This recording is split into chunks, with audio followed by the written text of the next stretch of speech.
बिस्मिल्लाहिर्रहमानिर्रहीम, अस्सलाम वालेकुम। मैं हूं शाहिद सकलैन और आप देख रहे हैं मेरा यूट्यूब चैनल। आज 4 जुलाई है और आज दिन है सोमवार का। आज की इस वीडियो में हम बात करेंगे दुआ हज़ारा केस के हवाले से।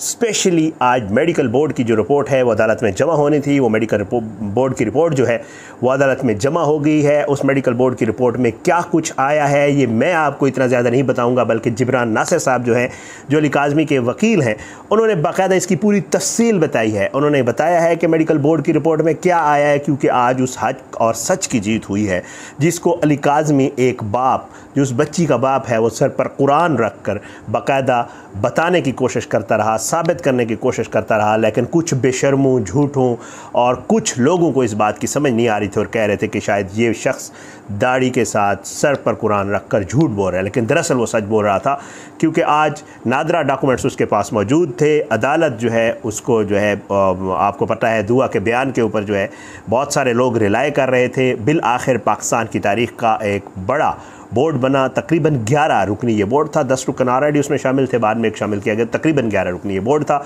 उस बोर्ड ने बाकायदा तौर पे जो टेक्निकल प्रोसेस होता है, जिसको टेस्ट मुख्तलिफ किए जाते हैं, साइंटिफिकली जिसको जो है चेक किया जाता है कि आखिर बच्ची ये कह रही है, वालदैन ये कह रहे हैं, तो एक्चुअल उम्र है क्या, वो टेस्ट हुए। उसके बाद आज आफ्ताब बुगिया साहब की अदालत में ये रिपोर्ट जमा होनी थी, क्योंकि आज केस की कार्रवाई नहीं थी। केस की जो बाकी कार्रवाई वो 7 के करीब है मेरा ख्याल से, और मे भी अब कल होगी। लेकिन जो है आज वो रिपोर्ट सुबह सर्विसेज हॉस्पिटल के अमले में से एक शख्स जो है वो लेकर आया और उन्हें अदालत में दी। अदालत ने कहा कि जी ऑफिस में जमा करवा दें। फिर उसके बाद 11 बजे के आसपास जो है वो जिब्रान नासिर साहब और अली काज़मी और उनकी जो फैमिली है वो लोग आए, और उसके बाद चैम्बर में बाकायदा तौर पर जिब्रान नासिर साहब को बता दिया गया और उन्हें कहा गया कि वो बात जो अली काज़मी कह रहे थे वो सच थी। दुआ हज़ारा की उम्र तकरीबन 15 से जो मैं कल आपको बता रहा था 15 से 16 साल के जो है बीच में है, लेकिन नियर टू 15 है। और बताया गया कि इसकी उम्र 15 साल है। तो अब ये 15 साल की उम्र ना पंजाब में इसका निकाह हो सकता है और ना सिंध में इसका निकाह हो सकता है।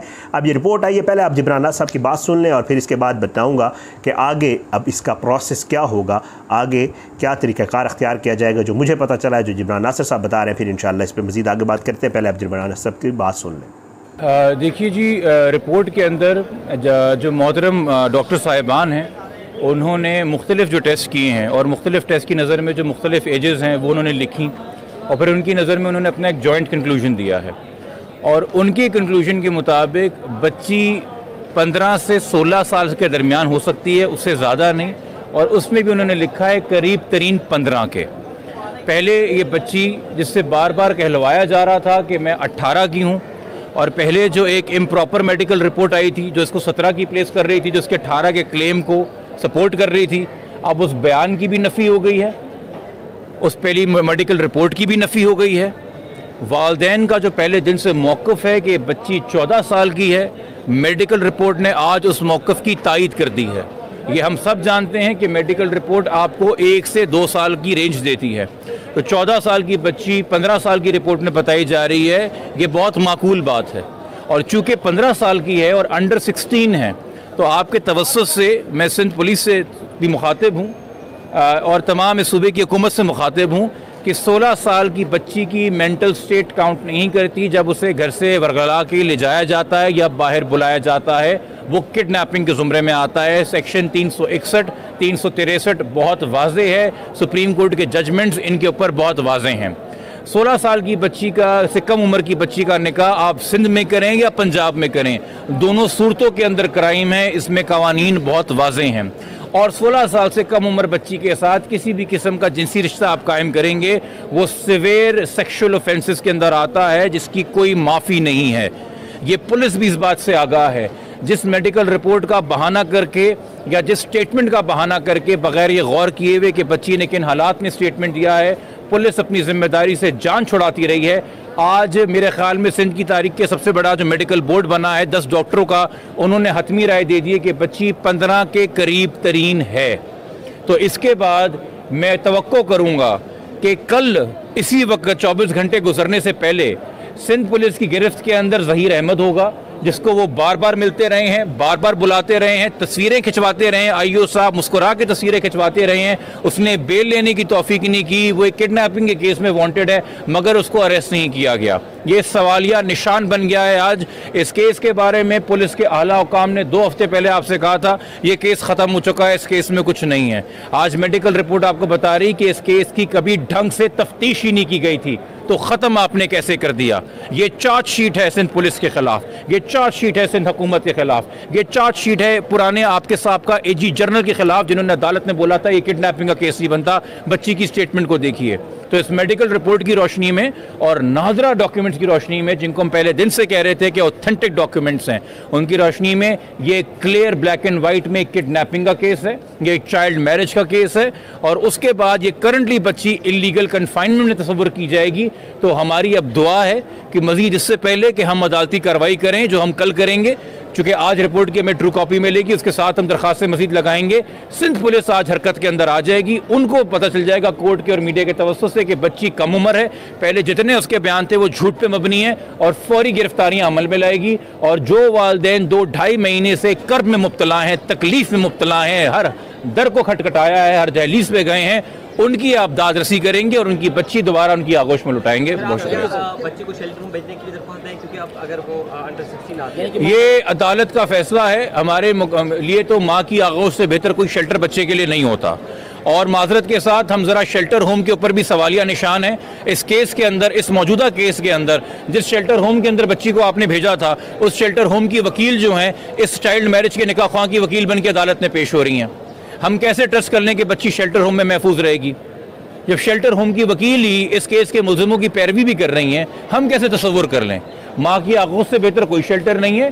2.5 महीने बहुत मजाक हो गया, 2.5 महीने बहुत भागदौड़ हो गई। अब ये साबित हो गया है कंक्लूसिवली कि बच्ची वाकई में अंडर एज है, बच्ची वाकई 14 साल के करीब है। खुदा के वास्ते मैं अदालतों से भी दरख्वास्त करूँगा, मैं पुलिस से भी दरख्वास्त करूँगा, थोड़ा करम करें, अपनी जुरिस्प्रूडेंस सुलझाएं। ये कम उम्र बच्चियों के निकाह के ऊपर जो है माओ की गोदे मत उजाड़ें। जो बच्ची निकाह के टाइम पे एक अबडक्टी है, एक किडनैप विक्टिम हो, तो मुगविया के निकाह अगवाकारों से कब होने लगे और कब जायज़ करार देने लगे? ये वैलिडिटी ऑफ निकाह भी एक सवालिया निशान है। उस निकाह पे 18 साल उम्र लिखी गई है, उस निकाह के ऊपर झूठ लिखा गया हुआ है उस कॉन्ट्रैक्ट के ऊपर। वो किन हालात में हुआ, कैसे हुआ, और अब तक बच्ची के जितने बयान हैं कि वो कैसे गई है, वो सब सवालिया निशान है। इस बच्ची को इतना आपने ट्रेन करके जहन बना के जहन कशी की उस बंदे ने जिसने अगवा किया है कि 3 बार अदालत में, 3 मुख्तलिफ अदालतों में बयान दिलवाया कि मैं 18 की हूँ। आज डॉक्टर्स बता रहे हैं कि 15 के करीब तरीन है, यानी कि नादरा के डॉक्यूमेंट सच बोल रहे हैं कि वो 14 की है। तो इस सबके सामने रखते हुए मेरे ख्याल में अब हम उम्मीद कर सकते हैं कि अब कान खोल के, आंखें खोल के, होश से तमाम इदारे। जब राना साहब की गुफ्तगू आपने सुनी, उन्होंने बाकायदा तौर पे बताया कि जी एक तो उम्र जो है वो 15 नियर टू 15 है, तो 15 जो है वो पंजाब में भी निकाह की उम्र नहीं है। अब इसमें जबरान नासिर साहब ने एक ट्वीट किया था इस रिपोर्ट के बाद, मैं आपको पढ़ के सुना देता हूँ, फिर इसमें थोड़ा सा डिस्कस कर लेंगे। इन्होंने कहा था, the medical board has verified the truth which parents have been telling since 2.5 months. As per board, Dua Zara is nearest to 15 years of age, negating previous medical report which placed Dua at 17, thus proven that Nadra documents are accurate and Dua in reality is 14-year-old child. Offences of kidnapping, child marriage and rape sexual offences are all attributed to a case where girl child is under 16. IGP Sindh should take immediate action to remove current IO of case who has been telling media no case of kidnapping is made and must immediately recover Dua.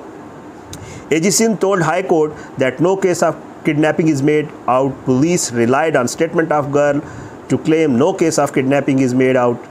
Girl repeatedly told honorable courts that she is 18 of age. Today it is proven that all statements were result of inducement.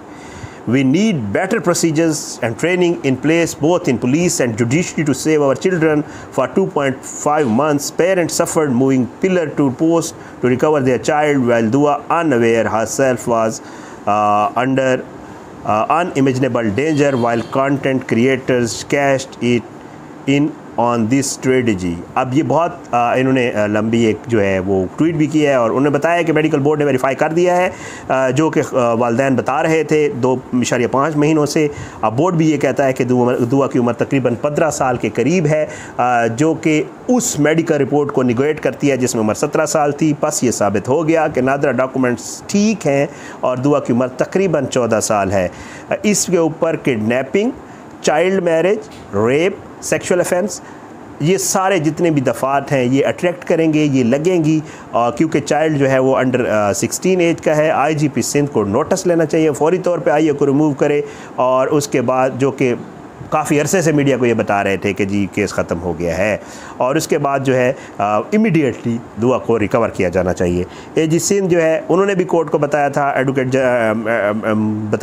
General के हवाले से ये बात कर रहे हैं कि जी कोई किडनैपिंग का केस नहीं बनता।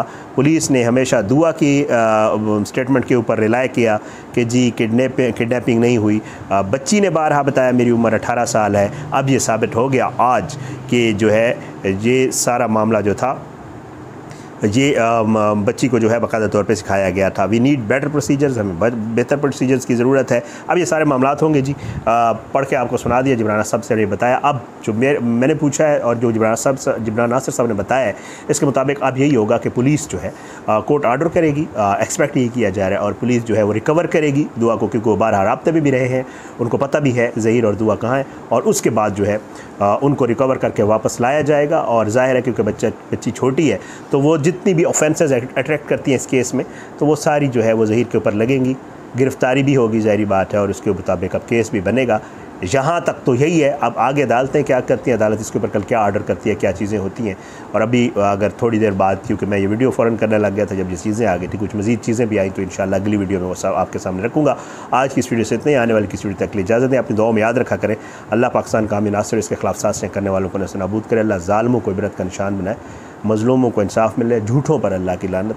हमेशा हक़ाइक़ पे बात करनी चाहिए, जो कुछ हो कम से कम थोड़ी सी जो है वो आपके अंदर डिसेंसी, फैक्ट्स के ऊपर बात करना, थोड़ा सा जो है वो आपके अंदर इंसानियत ज़रूर मौजूद होनी चाहिए। ठीक है, आप किसी भी तरबियत के किसी भी उसके हो सकते हैं, लेकिन कम से कम डिसेंसी जो है वो प्रिवेल करनी चाहिए। और व्यूज़ और ये चीज़ें आती जाती रहती होती है। मेरा ख़्याल से हक़, सच और मज़लूमियत का साथ देना जो है ये बड़ा ज़रूरी होता है। बहरहाल आज की इस वीडियो से इतना ही, आने वाली किस वीडियो तक इजाज़त दें। अपनी दुआओं में याद रखा करें। पाकिस्तान ज़िंदाबाद। अल्लाह हाफ़िज़।